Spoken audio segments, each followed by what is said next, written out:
Vous savez que 90% des gens ont peur du changement et ne veulent pas changer. Est-ce que vous savez pourquoi? Pour cela, il faut revenir à près de 500 millions d'années en arrière, à la naissance de notre cerveau reptilien. Vous savez, je vous en parle toujours de ce fabuleux cerveau, voilà, qui nous permet de survivre, mais qui a aussi développé pendant justement ces millions d'années cette capacité à se protéger contre le danger. Est-ce que vous avez remarqué comme certaines de nos réactions vont plus vite que notre intention? Alors la raison, elle est toute simple. Imaginez vous êtes dans la rue, vous entendez un glissement de pneu qui arrive près de vous. Le premier réflexe que vous allez avoir, c'est de vous reculer et de partir un petit peu en arrière pour éviter justement ce danger-là. Et ça, c'est notre cerveau reptilien qui est en mode totalement automatique. C'est-à-dire que là, on ne réfléchit même plus à ce qui va se passer.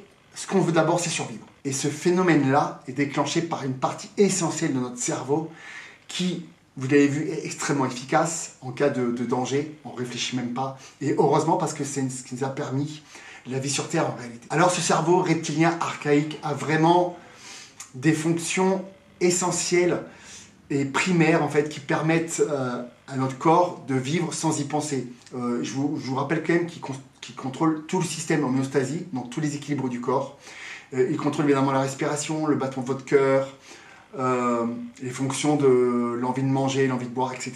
Son principal rôle, vous l'aurez compris, c'est d'assurer votre survie. Et il a une grande particularité, c'est qu'il n'aime pas prendre des risques. Et tout changement comporte une part de risque potentiel en réalité, comme un genre de déséquilibre. Et c'est pour ça qu'il y a beaucoup de gens qui sont très résistants au changement et qui se sentent même très mal dès qu'il y a quelque chose qui change. Car le cerveau perçoit le changement comme une menace face aux habitudes. C'est une sorte de peur de survie, un fort sentiment même d'insécurité. Vous comprenez? C'est pour ça qu'il est tout le temps résistant dès qu'un changement doit s'opérer. Et que ça prend du temps au final. Et quand nous voulons changer, le cerveau doit sortir de sa zone de confort. Et ça, je peux vous dire, il en a totalement horreur. En plus, dans les différentes études en neuropsychologie, on s'est rendu compte que le cerveau va toujours vers le plaisir et vers la facilité. Donc, dès que ça devient un petit peu compliqué, dès que ça devient un petit peu risqué, votre cerveau va toujours aller vers le plaisir. Alors, la meilleure stratégie face à un cerveau comme celui-ci, c'est de parler un peu son langage. C'est de lui dire, ok, toi, ta plus grande mission, c'est de réagir face à la peur. Alors, je vais faire en sorte de dire à mon cerveau, comme il fonctionne à la peur, de lui dire que si jamais on ne change pas, ça va être pire qu'avant. Et à quel point il est encore plus dangereux de ne pas changer si on reste dans la même situation. Il y a donc une vraie prise de conscience à mettre en place. Et là, je vais vous donner un exemple concret parce que je sais que j'ai beaucoup de personnes qui font du fitness et du body, de la musculation dans mes vidéos. Et donc, je vais vous donner un exemple très concret. Quand vous faites par exemple de la musculation, je ne sais pas si vous avez remarqué, mais au bout de quelques semaines, voire plusieurs mois, on fait toujours la même chose. C'est-à-dire qu'on a du mal des fois à se remettre en question et à changer notre rythme de travail. C'est-à-dire qu'on va refaire toujours les mêmes exercices, on va refaire toujours le même nombre de séries, toujours le même nombre de répétitions, toujours le même nombre de volumes, etc. Et là, évidemment, c'est notre cerveau reptilien qui lui, n'aime pas le changement, parce que pour lui, c'est dangereux, qui nous joue des tours. Et il devient compliqué, en fait, de mettre une nouvelle stratégie, qu'on voit qu'on ne progresse plus, une nouvelle stratégie pour pouvoir évoluer et enfin progresser. Idem dans le couple, hein, généralement c'est un peu pareil.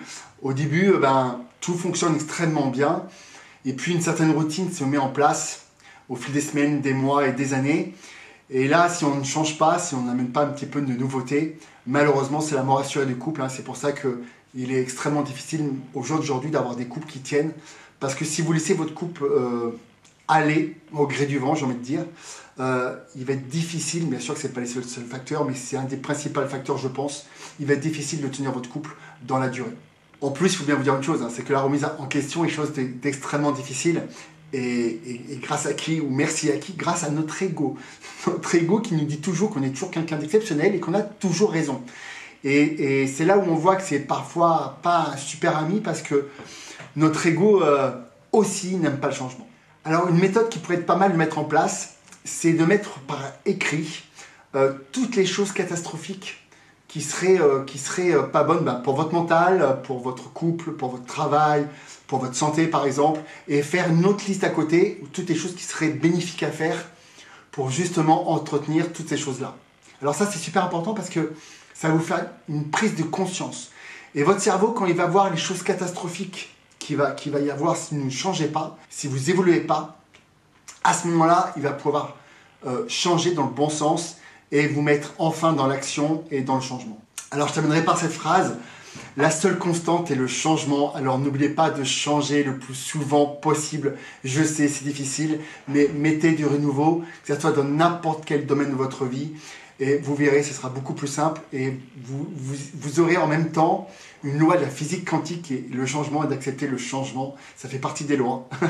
Voilà, des lois un peu universelles de l'univers, donc acceptez-la. Et voilà, j'espère que cette vidéo vous aura plu. Je vous dis encore une fois à la semaine prochaine. Likez, aimez, commentez. Et je vous dis à la semaine prochaine. Bisous, bisous.